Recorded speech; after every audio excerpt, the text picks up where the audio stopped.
ano era 1922. Um geólogo chamado Harold Cook, numa de suas pesquisas, acabou encontrando um dente no Nebraska. Preocupado que aquele dente poderia ser de algum animal importante, alguma evidência importante para a ciência, ele enviou esse dente ao professor Henry Fairfield Osborn. Esse professor era o principal paleontólogo e chefe do Museu Americano de História Natural. O professor Osborn disse que o dente pertencia a um tipo primitivo de homem-macaco e o chamou de elo perdido. E esse elo perdido recebeu o nome científico de Hesperopithecus Harold Cook, em homenagem ao homem que o descobriu. Muitos, nesse tempo, declararam alegremente que haviam então encontrado um outro elo perdido entre o homem e o macaco, e sobre isso muita coisa interessante aconteceu. Porque, embora a evidência fóssil consistisse de apenas um único dente, eles chegaram a contratar um artista para desenhar o tal Senhor e Senhora Nebraska. Duas criaturas que foram feitas artisticamente se assemelhando a algo entre homens e macacos. O desenho foi apresentado na edição de 24 de junho de 1922 do Jornal Ilustrativo de Londres e criou a nítida impressão de que os cientistas haviam descoberto realmente mais um elo perdido. Mas 4 anos depois, Harold Cook voltou àquele local onde ele havia encontrado o tal dente e começou a procurar outros fósseis que pudessem ajudar em novas pesquisas. E ali, naquele local, ele encontrou outro dente idêntico. Mas esse novo dente encontrado estava preso a uma mandíbula.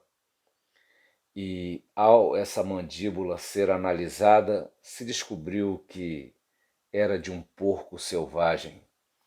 Aquele dente que gerou figuras, imagens e tanta euforia no meio acadêmico, não passava de um dente de porco selvagem, nada primitivo. Alegações como a do homem de Nebraska muitas vezes se baseiam em evidências muito frágeis e por isso erros são cometidos. Para minimizar esse embaraço, eles discretamente foram removendo o Hesperopithecus das enciclopédias, dos livros didáticos, embora não houvesse um assumir público do erro. Mas por um período de tempo, muitas pessoas continuaram a acreditar que o homem de Nebraska existiu e era um elo perdido. Até que se tenha prova inequívoca de algo, o melhor é duvidar. E é reputada a Julia Bauer o seguinte pensamento: na vida, às vezes, o benefício da dúvida é bom. Afinal, até que você abra a caixa, o gato está vivo e está morto. A expressão benefício da dúvida é muito usada no meio jurídico para se referir ao benefício de uma sentença favorável ao réu quando não se tem certeza de sua culpa nem de sua inocência. O princípio indúbio pro réu está relacionado à presunção de inocência contido no artigo 5º da Constituição Federal. É uma cláusula pétrea e diz que ninguém será considerado culpado até que seja findo seu julgamento de sentença penal condenatória. Mas, segundo a ilustração com a qual iniciamos, podemos dizer que se a caixa não pode ser aberta, não se pode também ter certeza se o gato está morto. Ainda que esse princípio possa e deva ser aplicado em todas as circunstâncias nas quais não haja prova, o comum é que pessoas se acusem sem qualquer cerimônia.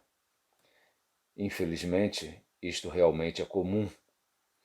Vivemos em um tempo de certezas, certezas sem provas, que se chocam com provas sem certezas. Cada um acredita no que quer sem pesar as evidências ou a falta das evidências. Os que duvidam são desacreditados pelos que acusam e pelos que defendem. São tidos como tolos, ingênuos, e talvez sejam, se as provas já forem suficientes, se a caixa já foi aberta. Por essa razão, a filosofia, que sempre andou de mãos dadas com a dúvida, considera a dúvida como um estágio a ser superado. Mas ser superado, não simplesmente abandonado. Para se trocar a dúvida pela certeza, é preciso mais que intuição. Aliás, a busca pela resposta é o que deve acompanhar a dúvida, diz a filosofia. E por falar em busca por resposta, vale lembrar que nada pode substituir a capacidade racional na busca pela verdade. Sem a razão, as evidências mais claras não farão qualquer sentido. Por exemplo, outro dia, lá no sítio, eu estava cortando com a motosserra um galho de árvore caído na estrada. Aquele galho obstruía a passagem e, enquanto cortava, observei uma formiga que vinha caminhando sobre aquela madeira, vindo em direção à serra. Aquela formiga era uma formiga grande, chamava a atenção. A serra vibrava, jogava pó para cima, mostrava o quanto ela seria fatal para a formiga que se aproximava cada vez mais. Porém, a formiga não se dava conta disso. E eu, vendo que a formiga não mudava de rumo, cada vez mais perto do seu fim trágico, parei o corte da madeira, retirei a formiga e continuei. Quanto menos razão, menos conhecimento. E esse menor conhecimento deveria gerar maior dúvida, mas por haver menos razão, haverá menos dúvida e mais certeza. Pensar que pode estar errado pode ser um sinal de racionalidade. Acomodar na dúvida é sinal de preguiça. Mas existe um outro aspecto da dúvida que preciso tratar antes de encerrar a análise de hoje. E para isso vou contar mais uma história.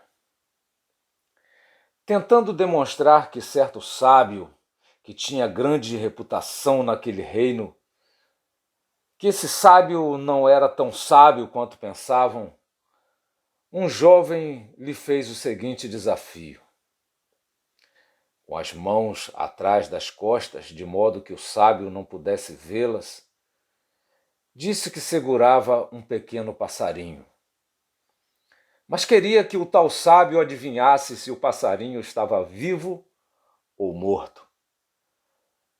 Fitando o rapaz, o sábio pensou um pouco e disse: a resposta depende de você. Se eu disser que ele está morto, você o solta e diz que errei. Se eu disser que está vivo, você o esmaga com as mãos e o mostra morto, dizendo que errei. A resposta, portanto, depende de você. E assim, o sábio aumentou ainda mais a sua boa fama, para a decepção daquele jovem que duvidava dele. Como no caso do tal jovem frustrado, o problema pode não estar no que não sabemos, nem no que os outros dirão. Nós somos quem detemos a solução e queremos fazer parecer que a solução seja dos outros, que a responsabilidade esteja com os outros.